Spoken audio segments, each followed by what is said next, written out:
Alright, now we're at a pretty important part of the project. We've built a frame jig, so what we did yesterday was we've got the motor jigged on this base plate, which is actually a base plate out of a CNC machine, so we know it's pretty true. So we had the motor here with the current model frame bolted over it, so we worked out where the headstock needed to go.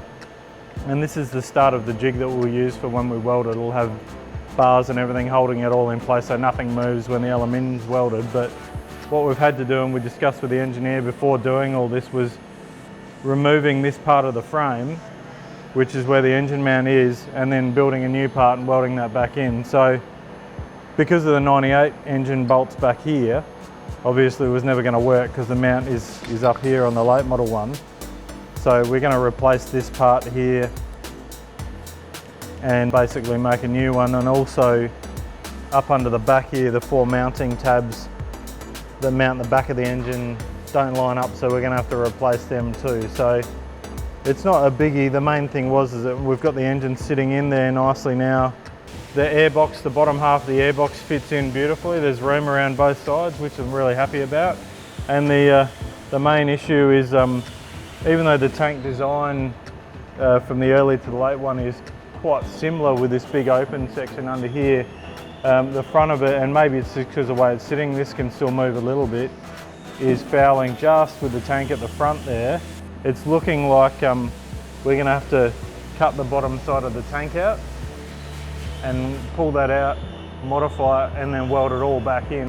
And yeah, pretty excited because we've now got the current model engine sitting in the early frame, and it's the start of what will hopefully be the biggest part of the project. And from there on in, it's just basically getting all the rest of the components to fit and then pulling it apart, making it look pretty and putting it back together.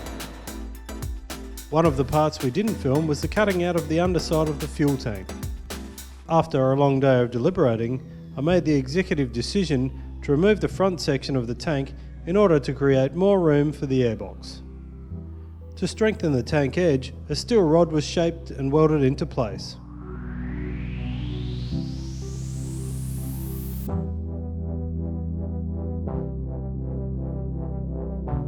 Because of the shape of the tank, the overall capacity wouldn't be reduced much, but the additional room made life much easier. As you can see by the marked sections, areas that were dented previously and fixed with filler could now be fixed properly. Today I'm working on the fuel tank.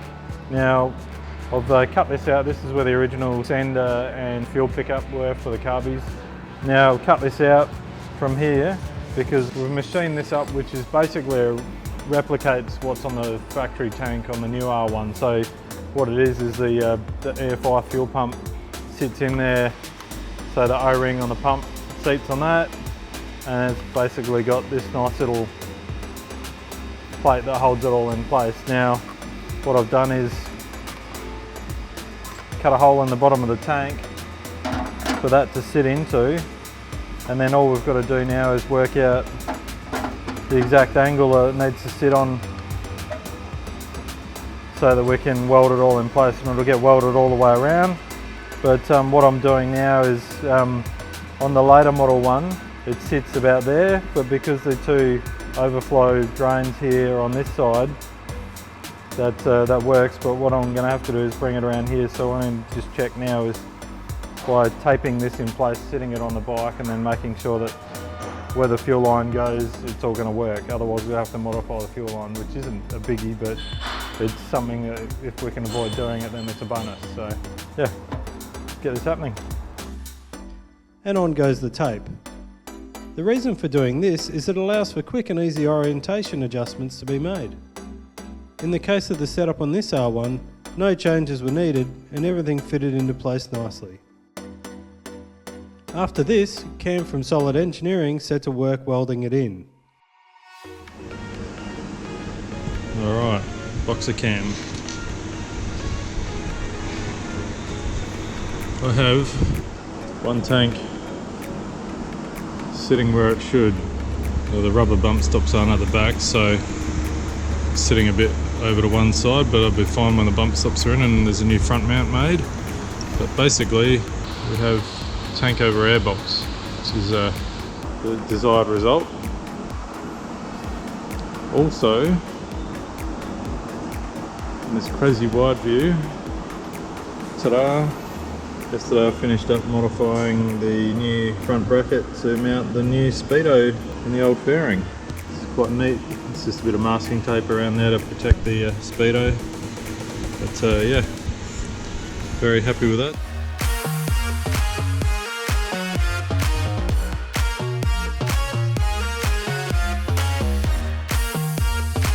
My next job was then to construct the front wall of the tank and tack it in ready to be welded by Cam, and then tank sealed.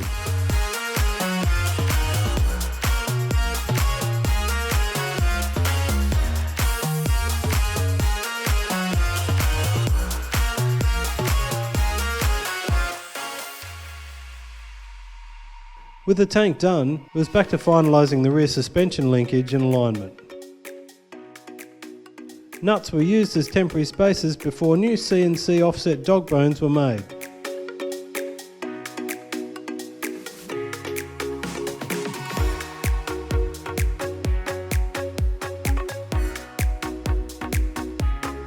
Because we needed to see the full travel of the swing arm, adjustments needed to be made to the table.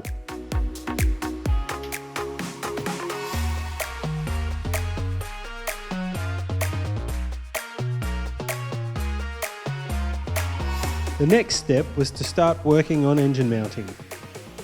Whilst Johnny made new expanding spacers that would bolt to links on the back of the engine, I set to work making crush tubes and a jig that would allow for full replacement of the old pillion pegs with the ones from the new R1.